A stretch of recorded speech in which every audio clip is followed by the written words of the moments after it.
പരിശുദ്ധ അമ്മയ്ക്കും ഈശോയ്ക്കും കൊടാനുകൂടി നന്ദി പറയുന്നു. എൻ്റെ പേര് ഫ്രാൻസിസ്. ഞാൻ വയനാട് മാനന്തവാടിയിൽ നിന്ന് വരുന്നു.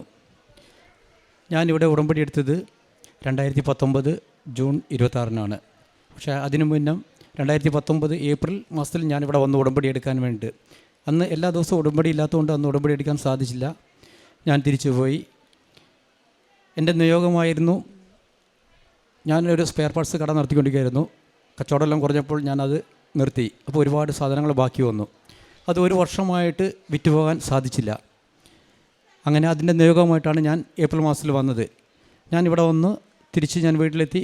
ഒരാഴ്ചയ്ക്കുള്ളിൽ തന്നെ എൻ്റെ ആ സാധനങ്ങൾ മുഴുവൻ ഞാൻ ഉദ്ദേശിക്കുന്നാലും വിലയിൽ അതെല്ലാം വിറ്റുപോയി.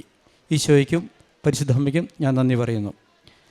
അതുപോലെ ഞങ്ങൾ കുറച്ച് പേര് ഷെയർ കൂടി മേടിച്ച സ്ഥലമുണ്ടായിരുന്നു. അത് 3 വർഷമായിട്ടും വിൽക്കാൻ സാധിച്ചില്ല.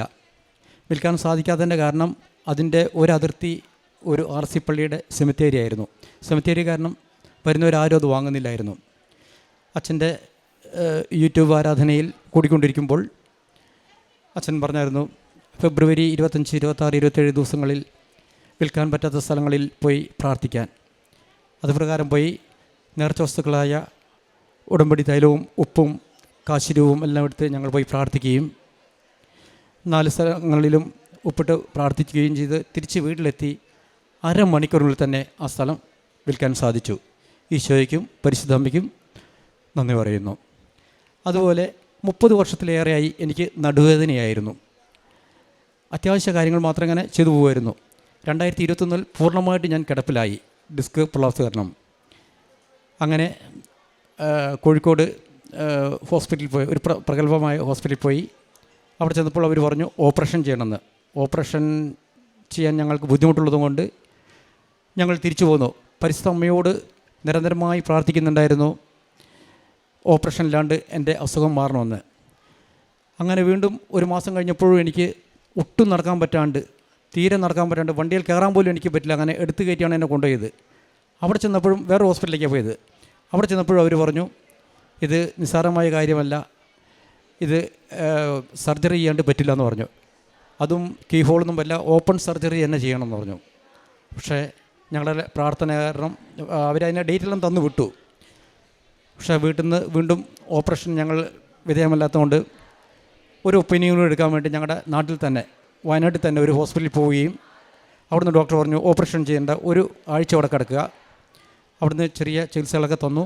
വീട്ടിൽ പോയിട്ട് 1 മാസം വെയിറ്റിട്ട് കിടന്ന് റെസ്റ്റ് എടുക്കാൻ പറഞ്ഞു. ഒപ്പം തന്നെ വിശുദ്ധ നേർച്ച വസ്തുക്കൾ ഉപയോഗിക്കുകയും ചെയ്തിരുന്നുണ്ടായിരുന്നു. ഇന്ന് ഒരു കുഴപ്പമില്ലാണ്ട് പൂർണ്ണമായിട്ടും എനിക്ക് നടുവേദന സൗഖ്യപ്പെട്ട് കിട്ടി.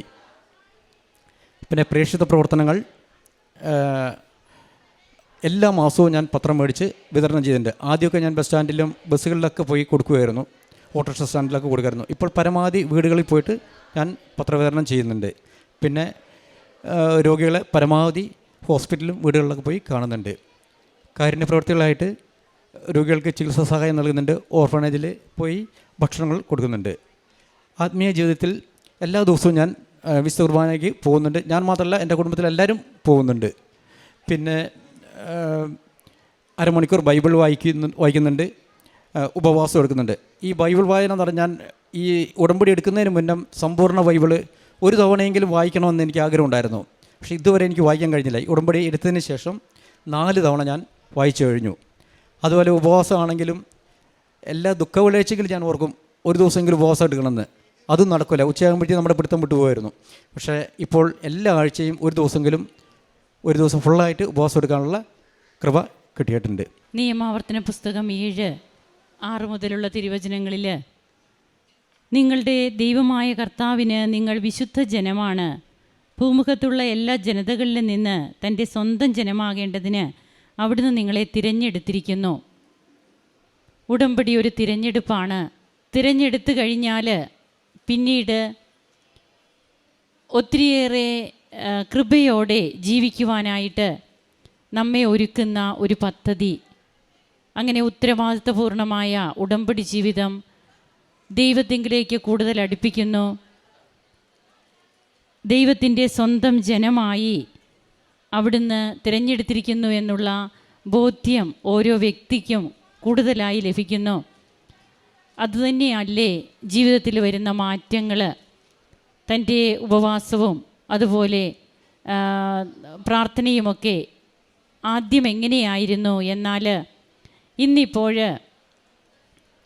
എത്രമാത്രം അതിനൊക്കെയുള്ള സാധ്യത താൻ തന്നെ അതിനെല്ലാം മുൻകൈ എടുക്കുകയാണ്. ഇനി ഒരു ശക്തിക്കും തന്നെ പിന്തിരിപ്പിക്കാൻ കഴിയില്ല. അതാണ് ഇന്ന് ഈ മകൻ ഇവിടെ പറയുക. അത്രയേറെ ദൈവവുമായിട്ടുള്ള ആ ഒരു അടുപ്പം, ഹൃദയ അടുപ്പം നേടിയെടുക്കുന്ന മകനായി മാറിയിരിക്കുകയാണ്. അങ്ങനെ തൻ്റെ 1 വർഷമായിട്ട് തനിക്ക് വിൽക്കാൻ സാധിക്കാതിരുന്ന സ്പെയർ പാർട്സ് ഒരാഴ്ച കൊണ്ട് വിറ്റുപോകുന്നു. 3 വർഷമായിട്ട് വിൽക്കാൻ പറ്റാതിരുന്ന സ്ഥലം, അതും ഉടനെ തന്നെ വിൽക്കുവാനായിട്ട് സാധിക്കുന്നു.